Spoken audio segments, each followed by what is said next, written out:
Guys, do you know the burden that foreigners are bringing into South Africans? I'll give you guys an example. I'm quitting my job as a teacher after a few months because this job is horrid. Actually, this job is jarring. This is not what I spent 4 years of university studying for. This is not what I prayed for. In fact, this is the opposite because first of all, overcrowding, insane. I was expecting that. I heard about it and I was expecting that.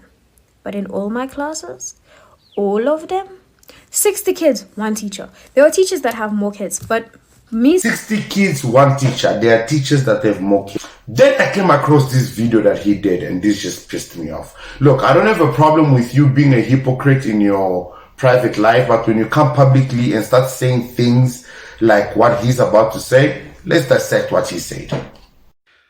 Black South Africans, we are being surpassed by foreigners here in South Africa.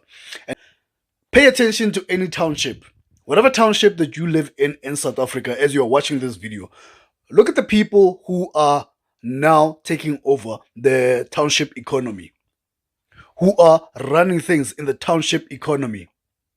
It is foreigners. Only the day we ignore what we think other people are going to think about us, then we'll be able to do better. I'm talking to everyone here, including myself, by the way.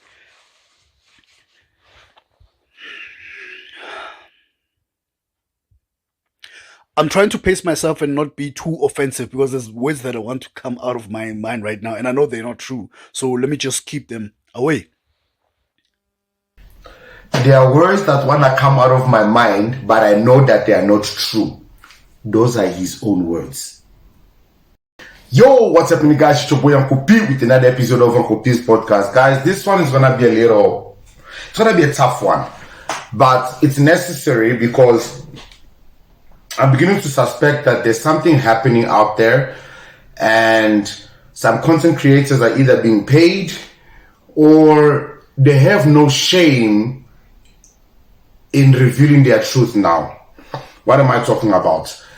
South Africa is under attack. Now, I'm sure everybody has heard about the following. This is news at Prime. Let's bring you this now. Lesotho's security organs have sounded the alarm over alleged military camps on South African farms. It's claimed that Basotho youth are receiving training, allegedly posing a threat to the kingdom. Let's understand exactly what's here. So, Basotho nationals got a military base in South Africa, illegally training.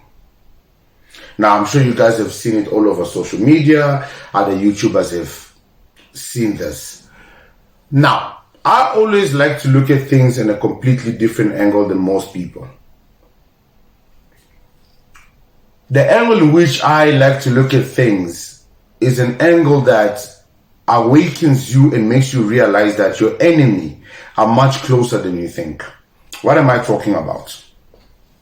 Good evening. This evening I'm making a call to all loving South Africans, black, white, colored, Indian, whatever color you are. I'm appealing and I'm making a call to you, to all politicians, to all sports people, professional and unprofessional, to all singers, dancers, musicians. I'm making a call to you. We need to all shout it all out. We need to speak out against Operation Tutula.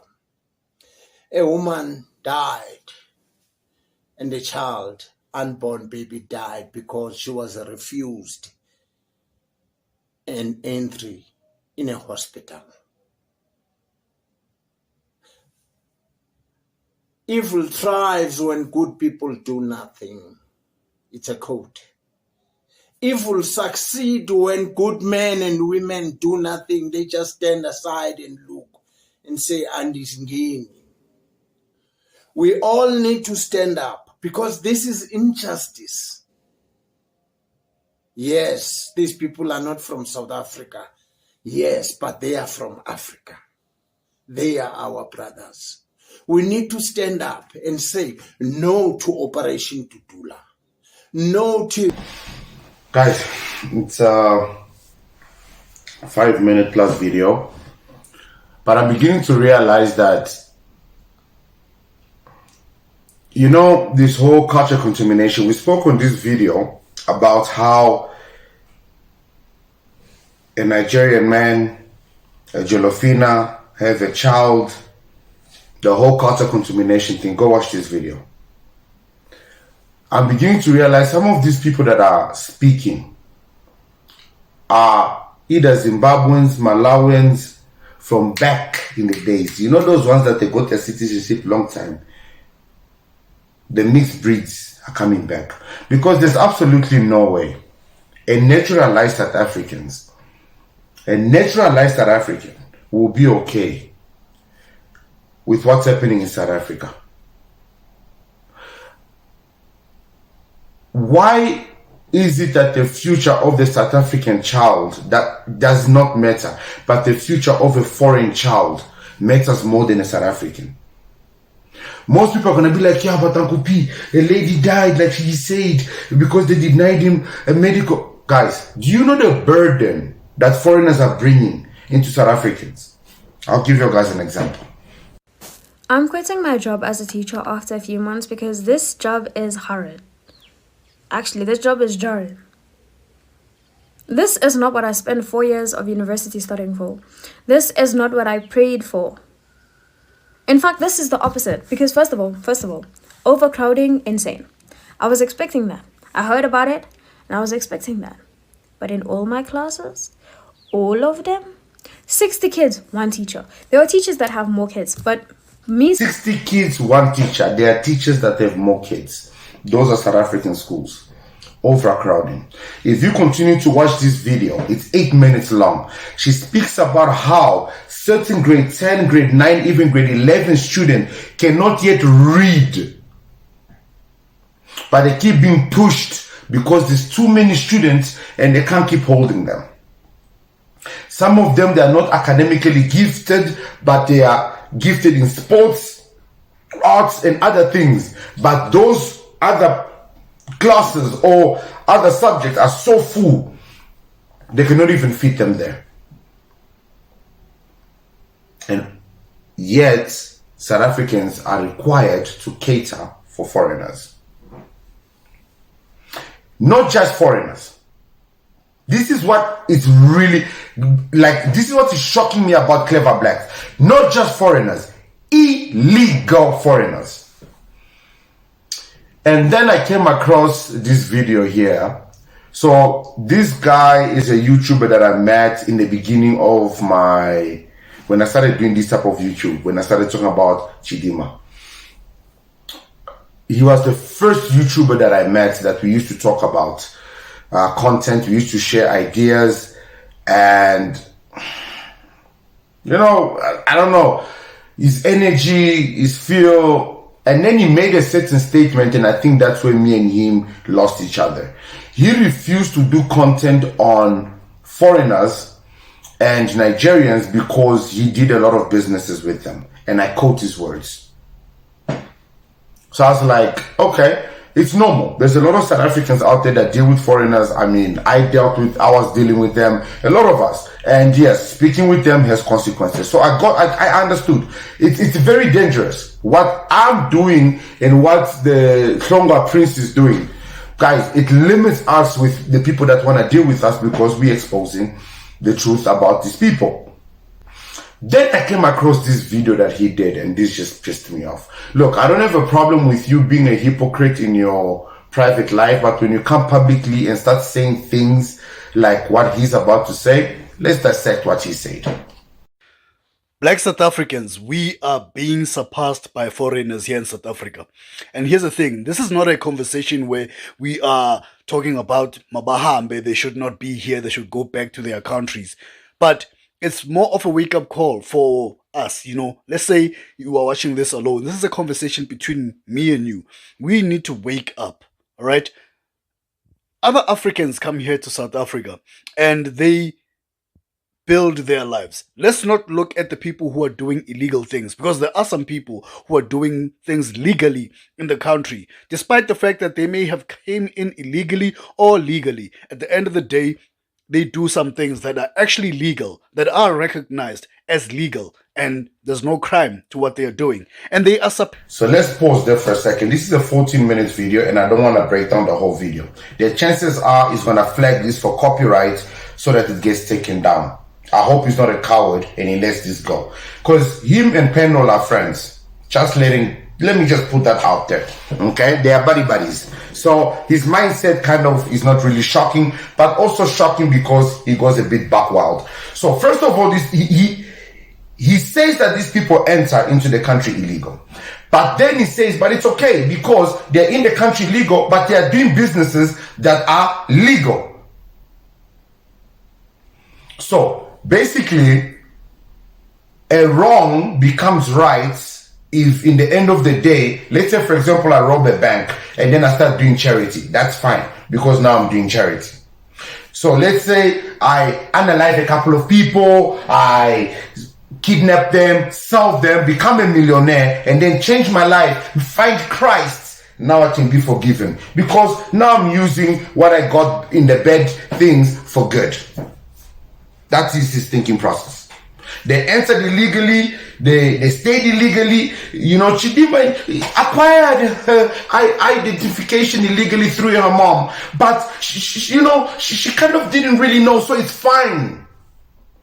You see, when you start letting those little things, small things, skip through the cracks, that's where you have problems. That's why now you have the police who are supposed to defend South African laws, defending foreign laws or foreigners instead of South Africans, because why? There's this little cracks in the law. But let's continue to listen. Passing us, South Africans. And I have to be intentional because I'm particularly talking to black people, black South Africans, because I think above all, we are the ones that complain the most about foreigners, right? And rightfully so, we do. But we also have to look at the other side of it. So one mistake he's making again, he says, I have to talk to specifically black people because we are the ones who complain mostly about foreigners. So black South Africans. Guys, which part of South Africa belongs to black South Africans? Let's get that out of the way. Now, yes, I am fully aware that there are colors in this country. Fully aware of that. I'm also fully aware that there are white people that are South Africans in this country. But guys, we're talking about what is the largest race in South Africa, which is black. Who are the ones who are affected the most? It's black South Africans. So them complaining about their country and their economy, why do they make it look like as if black South Africans are crybabies and the other ones are not crybabies? White people are only 5%. Coloreds, probably less. So yes, the people that have the right to scream and fight are the owners of the land. Somebody's going to come here and tell me a question. But anyways, let's continue to listen. Things. And this other side of things is where people don't want to be honest with themselves, with each other. Pay attention to any township. Whatever township that you live in South Africa, as you're watching this video, look at the people who are now taking over the township economy, who are running things in the township economy. It is foreigners. And not just in the tuck shop sector, because when people think township economy, they think just tuck shops. But there is more to the township economy. There is services that are essential to township dwellers. You know, let's say workshop businesses, mechanics. Most of the mechanics, in my experience here in Gauteng, most of the mechanics who are actually growing their businesses, whether it be at a proper workshop or at what you call a bush mechanic, or in someone's yard that they are renting, or a free plot that they are renting, most of those people there are actually foreigners. Okay, so, bro, I'm very disappointed, but I understand why you're talking the way you're talking. Like you say, I say, you deal with foreigners a lot, you got a lot of foreign friends. So, this to you, I think he has figured out something, and a lot of people have told me the very same thing. So, you see, South African followers is very slow. So, I'm currently sitting, going to 8,000. But can you see the numbers? They are very slow. So, what a lot of content creators are beginning to realize, that when they start supporting, when they are South Africans and they are supporting foreigners or speaking positively on foreigners, their subscriber count grows very fast. Go look at his channel, see how he started, and see how he switches up. That's one of the reasons why I stopped being friends with him, because, yeah, let me not get personal. But now, what he's not saying, what is avoiding to say, is that, and he said it in the beginning of this video, the foundation of foreigners and their businesses in this country is fraud and corruption. So basically what he's saying is, these people are suppressing South Africans by doing the wrong things and being on top. So he's advising South Africans to also become criminals, crooks, like these foreigners. So that they can, because what business, okay, those car dealerships that they do, or these mechanic shops that they do, how many stolen car parts are they using to fix other cars? How many of these garages are doing chop shops? How many of these garages are actually registered businesses and are actually paying tax? You see, the problem is he's talking about informal businesses, which in the end of the day is not even benefiting the economy of South Africa.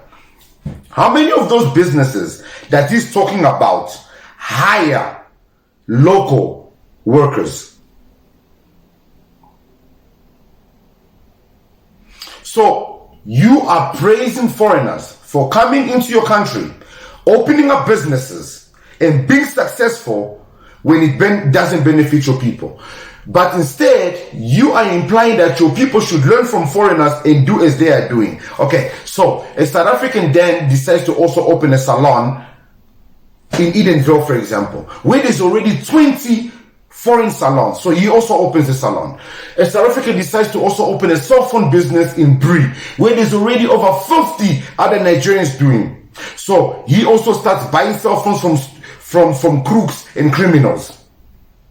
He also starts selling stolen phones. That's what you are advising South Africans to do. Do as the foreigners are doing, so that you can be as successful as they are, so you can stop complaining.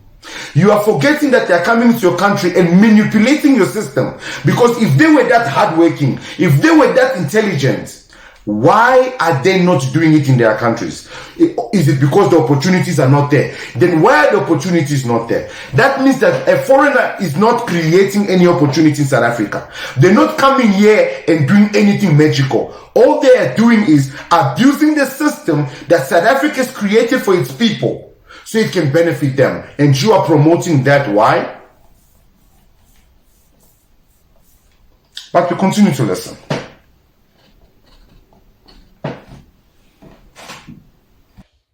This is a conversation we have to have.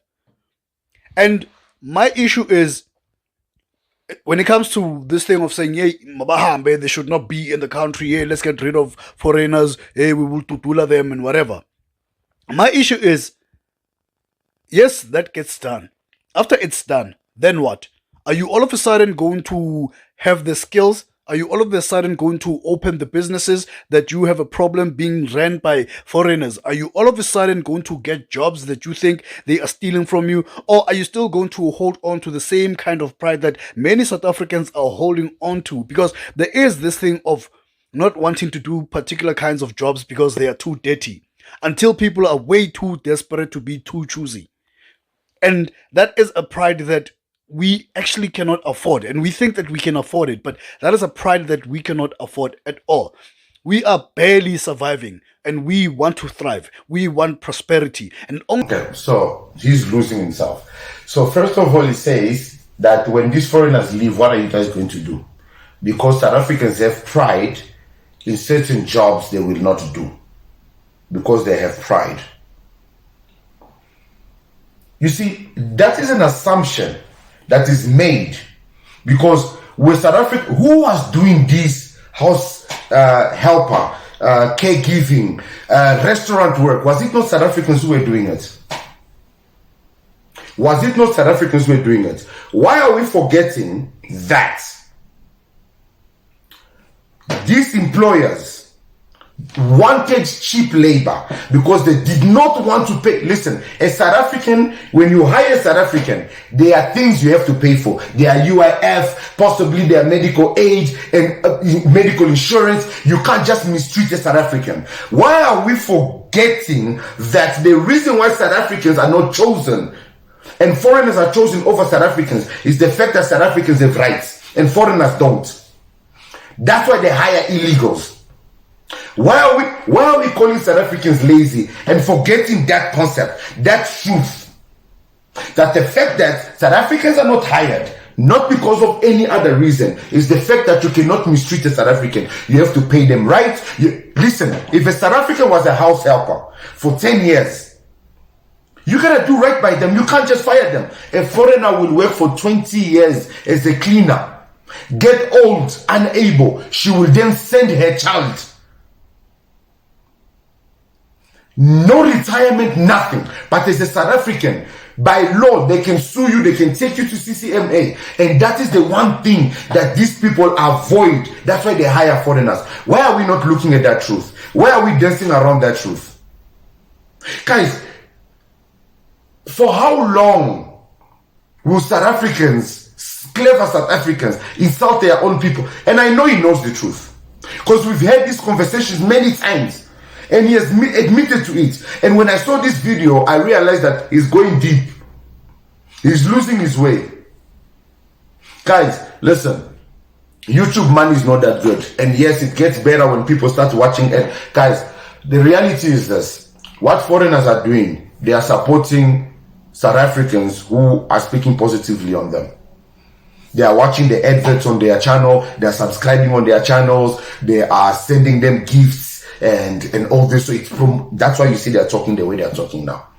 A lot of these content creators that you see they're talking against Operation Dudula and Match for Match, they are getting paid. I'm telling you this. They can sue me because I didn't say allegedly, but it's fine. They are getting paid. Since now we have to speak carefully. But I'm very disappointed at us. I'm extremely disappointed. Look, like I said, the video is long. I want to just hear a little bit more and we'll close it up. Only the day we ignore what we think other people are going to think about us, then we'll be able to do better. I'm talking to everyone here, including myself, by the way.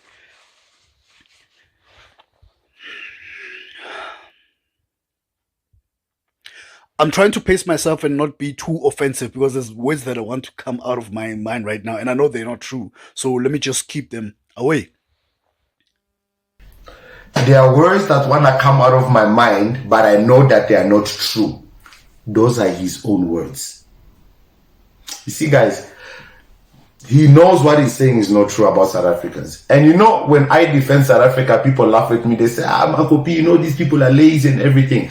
And I think if these opportunities that South Africans have, you know what's the funny thing? South Africa literally functions the same way as Europe does in America. And that's where everyone is running to for a better life.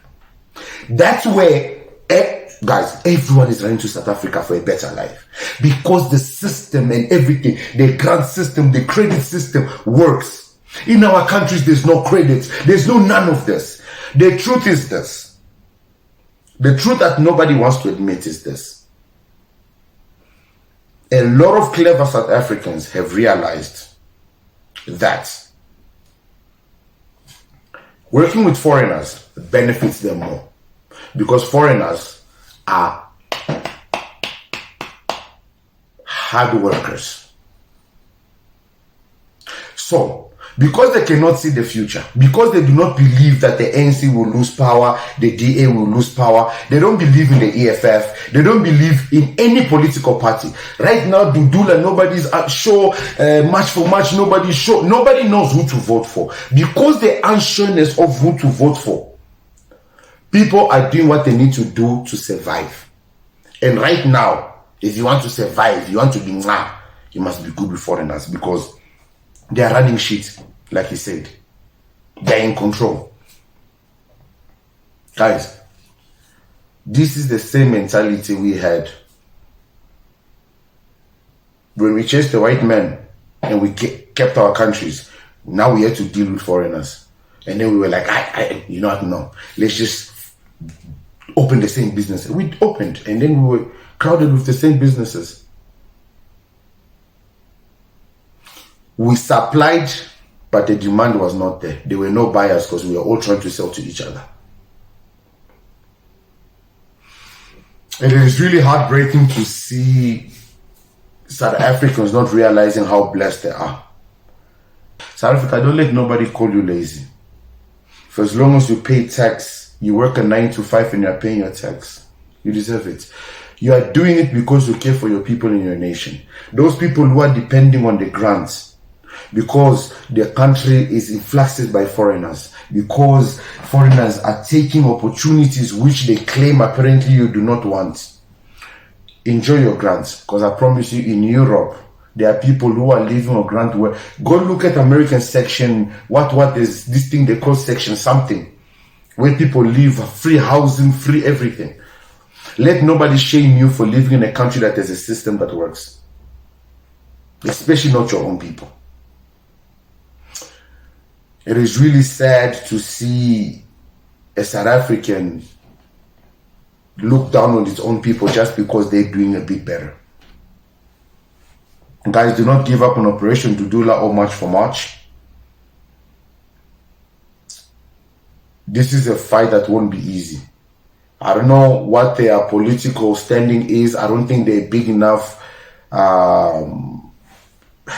thing for them to suddenly win the presidency, because it's a different ballgame. But I know we can put them in a position where they can continue fighting for the ordinary South African. For the ordinary South African. The one that just wants to wake up in Soweto, in Tembisa, and have it be as safe as Sandton, Rosebank. You know, the one that just doesn't need to go all the way to Southgate, doesn't need to go all the way to Eastgate, doesn't need to go all the way to Mall of Africa, just to see the beauty of South Africa. I'm your boy Uncle P, and I shall see you guys in the next one. Cheers.